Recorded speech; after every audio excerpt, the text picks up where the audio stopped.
Good evening, all. Welcome to today's Cancer Healing Journey Talks. Myself, Annie Jose from Community Outreach Team of ZenOnco.io and Love Heals Cancer. Cancer Healing Journey Talks helps cancer survivors and caregivers to share their journey with vast number of survivors and caregivers who have traveled or been traveling through this journey. This can inspire and motivate them for their faster recovery as well.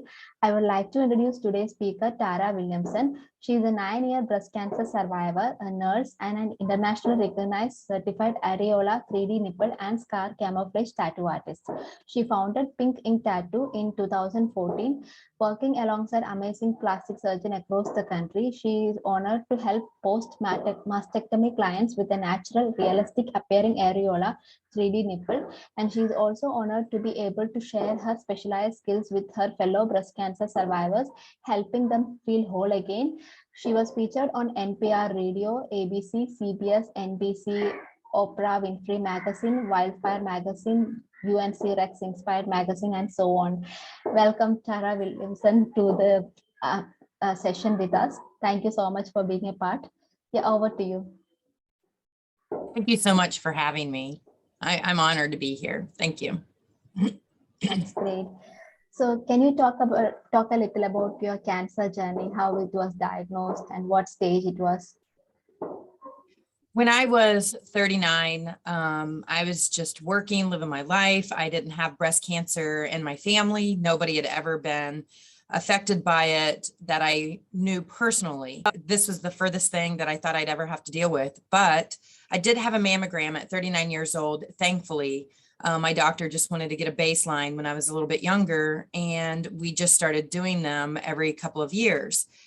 So when I was just about to go on my third year without having one, the doctor said, you know what, Tara, I really want you to go. And something inside me said, you need to go do this. So I had the mammogram January of 2012, and I was actually diagnosed February 28th of 12. So I'm coming up on that 10-year mark, which is pretty exciting to be a survivor for 10 years. So that's exciting this year. And but back to when I was diagnosed, my head just spun because I couldn't believe at 39 with no family history, I couldn't feel any lumps, you know, that I would be dealing with something like breast cancer. I knew what I wanted to do. I knew I wanted a double mastectomy because that's just how I am. I'm pretty aggressive when it comes to something like that.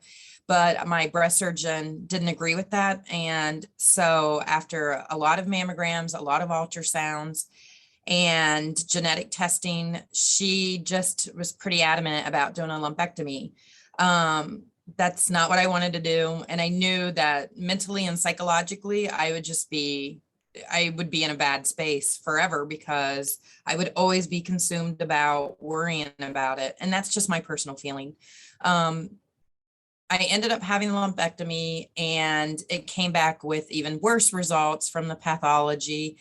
So that's when I went into her office for my post-op, and feeling like I didn't have a voice that day, I truly did. I just told her, listen, if you can't listen to me and what I want to do with my own body, then I got to go somewhere else. And thankfully she did. And then we scheduled a double mastectomy in May of 2012. So that was, you know, sad and stressful to have to go through with your family and your friends. And, you know, it could have just hopefully have been avoided in one surgery. But like many women I've met, sometimes it's multiple, and sometimes you just have to stand up and be your own advocate. So having that done, I had expanders put in at the same time. So we did the double mastectomy with expanders, which are the tissue stretchers that go underneath your muscle. That's the type I had at that time. And they did fill-ups throughout the summer. And then we waited until right before Christmas time of 2012, so December. And then we had the exchange where they take out the expanders and place in permanent implants, well, temporary permanent implants. And then March of 13, I had fat tissue. So they did fat grafting where they took fat and then placed it in the breast to make them more real feeling and fill in any little divots or, you know, wrinkles that I might have had. And then we did nipple reconstruction. Well, that is when everything changed for me.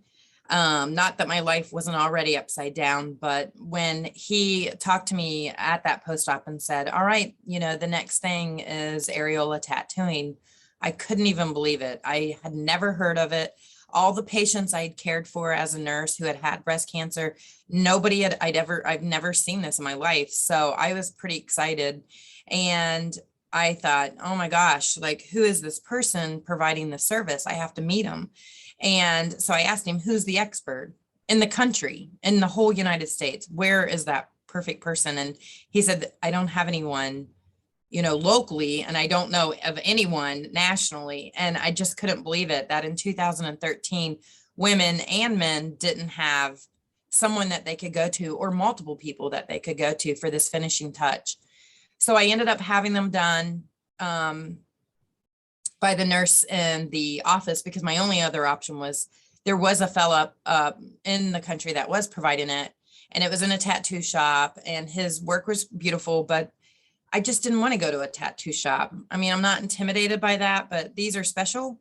And I just felt like we deserved more, if that makes sense. I don't know. Some people, it's okay to go to a tattoo shop and let somebody tattoo them in front of people and all. And for me, I've already been through so much that I just didn't want to feel more vulnerable and exposed again in a tattoo shop. I don't know. That was just my feeling about it. And so I had the nurse do it at the office, and she did the best that she could, but it was not what we deserve. I had 3 colors to choose from: bubblegum pink, nude, and chocolate brown, and 3 different circle sizes. And it was so painful. She wouldn't use lidocaine. I asked her if she could numb it with anything. Like, I told her, I'm a nurse, you're a nurse, can't you numb it? Like, I approve. And she just said no. And traditional tattoo artists don't use any numbing ointments either. And I thought, this is just unacceptable. Like, we deserve so much better than this. And so I walked out of that day almost with half a nipple because it was so painful. But I walked out, and my plastic surgeon was standing there, and he said, what do you think? And I said, I think that's unacceptable. And I'm going to go train with the best in the world. And I'm coming back to provide this service because we deserve it. We deserve better than this. And he said, do it. And, I did my research. I was willing to travel anywhere in the world to learn the foundation of this. I knew that, God had given me a calling or something, that I had to get out there and help my fellow survivors and anyone in need. And I just had to find that person to give me that foundation. And I did, fortunately. And I took what she taught me, an intense, training of, honestly, it was only a couple of days, and it was 13 hours a day. And we just trained one-on-one. And I just came back. I started my company, Ink Tattoo, in 2014. I went to my plastic surgeon and I said, hey, I want to tell you something. And I said, I started a business. And he was like, Tara, can you be here at 1? And I said, absolutely. I went in, showed him, my portfolio. I'd already tattooed 4 women already, which doesn't sound like a lot, but one person was so impactful. Like, you're changing somebody's life with this procedure. And I'm so honored to be able to do that. So as soon as he saw my work, he just said, he stood up at his desk and he was like, Tara, you've got to get in here. This is my office. You get in here and you help women, you help them. And so for almost 8 years now, I've been in his office in Raleigh, North Carolina, helping people from all over the world. And it's truly a blessing, and then over the first 2 years, I'd see local folks, and then the word just started getting out, and my work just showed for itself, and I think it's just because I understand how they feel. I've already been there, so I know, and I can relate. So it's not like you're going to a tattoo shop to a stranger. We may never have met, but it's like a sisterhood, brotherhood that we just share because we've all been through it. So, plastic surgeons started reaching out to me, cancer hospitals, and ask, if I could come in and help. And of course, I will travel, so I travel across the country now. I go to plastic surgeons' offices and see their patients, or even, women from states surrounding wherever I'm at will travel to that plastic surgeons.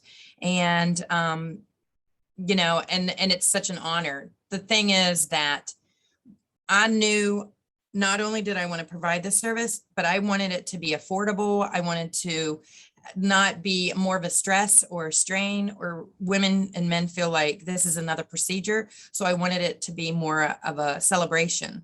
And so, fighting a lot with insurance companies in the first couple of years, it's really changed around, and women and men are being reimbursed for my services because I am a medical professional. My office that I just opened up in August of 2021 is a medical office as well. So anyone I see at my own office is able to submit their receipt for reimbursement, which I think is so fantastic. And I also work with a nonprofit that covers this. So if you don't have insurance or you're underinsured, they can help cover it or cover it fully, which I think is amazing. So I love that company as well. And, I do a day of hope every year where I do free areola tattooing for underinsured or uninsured women and men, because men get breast cancer too. And so it's just important to me not only to have started this company and give a realistic areola tattoo, not just a circle and a dot, not just something that looks like a tattoo, but something that when that person looks in the mirror, they feel whole, they feel almost as back to themselves, if not better. And, they can move on and go live their best life. They don't have to be stuck in that moment, because it's hard, and I understand it. And, that's something now. Here I am about to celebrate 10 years. I every once in a while it creeps up on me as well, like, oh my gosh, I had cancer and I can't even believe it. And it's, it takes you back to that moment. I just want to be able to provide something where I think in the past, people didn't put a lot of thought into it and they didn't think it was so important. But for what I provide, what it gives back is just another step where they don't have to look in the mirror and be reminded of, oh my gosh, I had cancer. I don't have any nipples. I have all these scars. I have this radiation burn. I have, skin flaps or whatever. Now they can just walk past the mirror and see a nipple and, and then just feel excited about having their healthy new body. And that's what's important to me. So I'm pretty honored to provide that. Now opening up my own office, I have, more days and times, and I can just reach out and help more women. And, and so Pink Ink Tattoo just expanded, and I'm excited about that. So for me, it's important, because it's something that the rest of my life, I'm going to be, it's a part of me. It's not the whole me, my cancer journey, but it is who I am now. And it's something I'll always have. And it's something that, changed my life professionally for sure. So, I don't do bedside nursing. I haven't done that since 2015. I love what I do. I feel like it's my purpose, and I'm so passionate about it. That's why it just makes a difference for me, because it's not work. It's something that I truly love and can do it all day and all night long, because I know the impact, the positive impact that it has on women and men. Yeah, that was such an inspiring story to listen to, Tara. So are you still working as a nurse, or? I'm not. I haven't done bedside nursing since 2015 because I just, I got to that point where my phone and my emails just kept ringing, and, and it would break my heart because I thought, oh my gosh, of course, as a business, you're like, wow, but, my work is beautiful and I am proud of it. And other people feel the same way. So that was exciting back then. But, it came to a point where it was like, I have to make a decision. Am I going to go 100% into Pink Ink Tattoo or stay as a nurse? I love nursing. I've been a nurse for 20 years. I thought that's what I was going to retire as. But, like I said, God had other plans, and it just led me down a different path. And this is my passion. So at 2015, I left nursing and went 100% into this, and I do this full time now. And it expanded with, I don't do any other type of tattooing. I don't do traditional tattooing. I don't do permanent makeup. I only do areola complex, 3D nipple, and scar camouflage, which is skin tone scars coverage.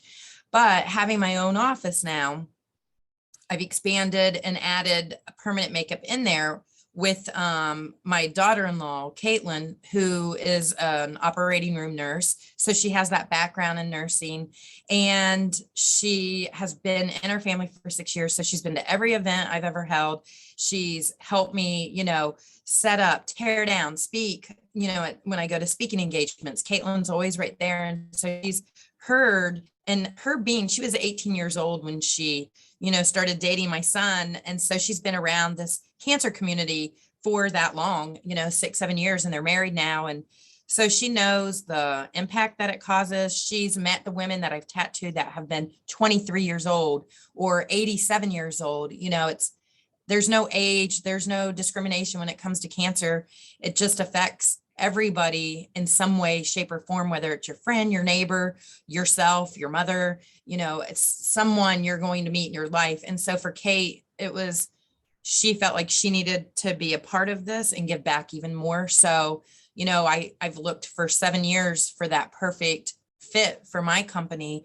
And Kate stood up and said, I want to go get trained and I want to do this. And she focuses on oncology. So, with her doing the permanent makeup, it helps with eyebrows. When you've gone through, chemotherapy, most of the time your hair doesn't grow back on your eyebrows. So that was an important factor with Pink Ink Tattoo as well. So not only can I provide areola tattooing, but now I have a nurse who's been in this community for 6 years, who can have that empathy and compassion and that education to be able to deal with, medication and treatments to provide the permanent makeup as well. So that's really exciting for 2022 to be able to provide that. And so to answer your question, I'm sorry it was so long, but no, I'm not doing bedside nursing. That's great. That's all right. So one last question will be, if you have to sum up your journey in one sentence, what would that be? A blessing. A blessing because I thought I was a good person and doing good things in my life, but to be able to provide this just changes everything because it just reaches so many people. So I think I have no regrets. I'm right where I'm supposed to be. Yeah, that's great. Thank you so much, Tara, for this wonderful session. And I'm pretty sure that this session will really motivate people out there who is currently traveling through the journey or the caregivers. Thank you. I'm really glad that you are here with us today. Thank you so much once again. Thank you so much for having me. It's such an honor.